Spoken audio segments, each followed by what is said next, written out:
Welcome to my faction guide for Scoundrels, which also includes the Bounty Hunters sub-faction. This video provides my recommendations for prioritizing certain Scoundrel and Bounty Hunter characters over others in different stages of the game and gives you a snapshot of where they can be obtained. The characters here are listed roughly in order of one's ability to have access to obtaining them. This will vary a bit by player. I've highlighted the names of top recommendations for earlier in the game in green and recommendations to farm later on in yellow. I've done the same for each type of energy or store, so you can look vertically down a column and see the top and secondary recommendations that way as well. You need 5 Scoundrels to complete the Credit Heist event. That should be an early priority to master because credits are needed in multiple aspects of the game and will remain in short supply throughout its entirety. Mastering this event early will mean that you earn millions and millions of credits earlier than you would have otherwise. At the top tier, the Credit Heist event guarantees at least 3 million credits per event, with 5 million being most common. In recent months, it has appeared roughly every 9.5 days, ranging between 5 and 22 days apart. That averages out to about 320,000 credits per day, with around 540,000 credits being more common. Over 500,000 credits a day can make a substantial difference. You also need a Scoundrel team to complete the Critical Chance mod challenges. Later in the game, there are a couple of areas where you specifically need a Bounty Hunter team to get rewards. Bounty Hunters are a sub-faction within Scoundrels. Not all Scoundrels are Bounty Hunters, but all Bounty Hunters count as Scoundrels. So, all else equal, it would make sense to prioritize Bounty Hunters over other Scoundrels, right? Well, somewhat. There are also some Scoundrels who are in other factions, droids, separatists, and the very necessary rebels. And there are a couple of rebel Scoundrels who are more useful than some of the Bounty Hunters who are available early in the game. So, putting all that together, here are the Scoundrels you should prioritize first and why. For Bounty Hunters, Boba Fett is essential. He has a leader skill that works not only with Bounty Hunters and Scoundrels in general, but any team with characters who have high critical chance, either naturally or through mods.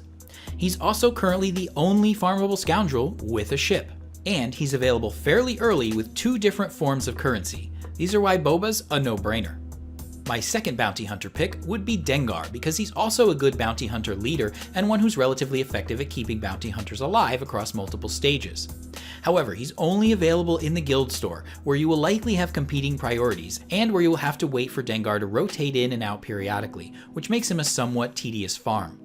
So, Clone Wars Chewbacca, who's available earlier and in multiple places, can replace him for Credit Heist as a character aimed at keeping your team alive. Clone Wars Chewie is not useful in the long run, but he's simply a much faster to obtain and more feasible farm early on in the game. But stop investing in him once you master Credit Heist, and he won't need maxing out to do so. Some might wonder if you wanted to either wait for or switch over from Clone Wars Chewie to Vandor Chewbacca, who's now farmable, once you're able to do so.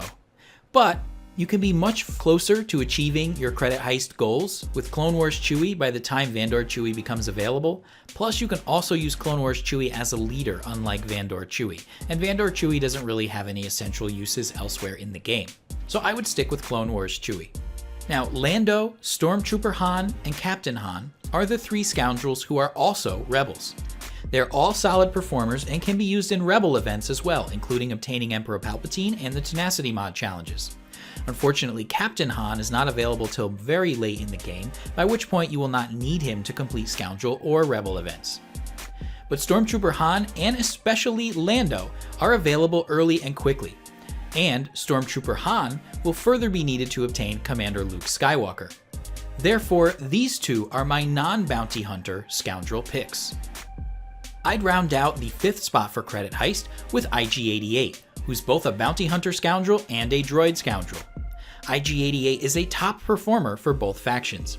However, because droids are not required for any important event currently, and IG-88 requires the same arena tokens as Stormtrooper Han, who has a little bit more value overall, I'd farm Stormtrooper Han first, and then obtain 88. I do not recommend Mob Enforcer, Gamorrean Guard, or Cad Bane, as they are not very impressive. Nute Gunray is useful only in niche ways. Young Han Solo is good, but he doesn't have any possible utility anywhere but the Credit Heist. Boba Fett is a much higher priority for Cantina Battle tokens. If you need an early alternative to one of the 5 Bounty Hunters I recommend, I guess I would go with Zam, who would net you another Bounty Hunter, but again, that is not my recommendation.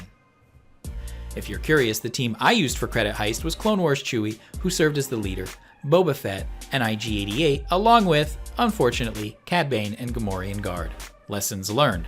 Lando and Stormtrooper Han are much more useful than those two.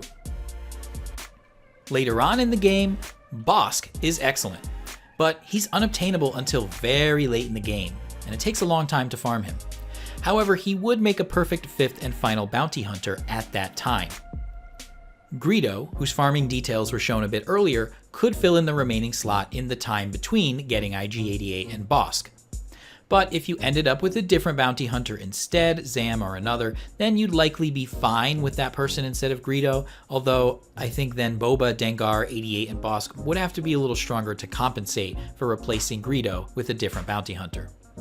Eventually, you will also want to get Han Solo, whose character shards can only be obtained, several at a time, by finishing the Pit Raid at the heroic 7-star tier. That's the Rancor Raid. He's perhaps the best Scoundrel in the game. He's sometimes called Raid Han to distinguish him from the many other Hans in the game, but he's not farmable. That is the only way to obtain him. Speaking of the many Hans and Chewies in the game, veteran smuggler Han Solo along with veteran smuggler Chewbacca are farmable very late in the game at the final Cantina Battles stages.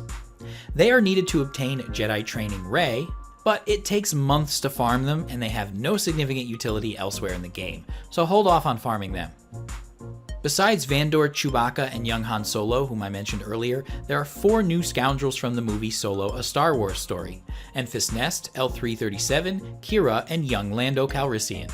For now, none of them are farmable, although they will likely be soon, but it remains unseen as to whether any of them will be available in locations accessible to early or mid-game players. Given the historical trend, however, it is unlikely that Nest, the superstar standout of that group, will be easy to farm. So for now, I think my Scoundrel recommendations remain the same in light of those new characters. And that does it for my Scoundrel video, which also applies to bounty hunters. Thanks for watching. Let me know what you think below. I'd love to hear your feedback.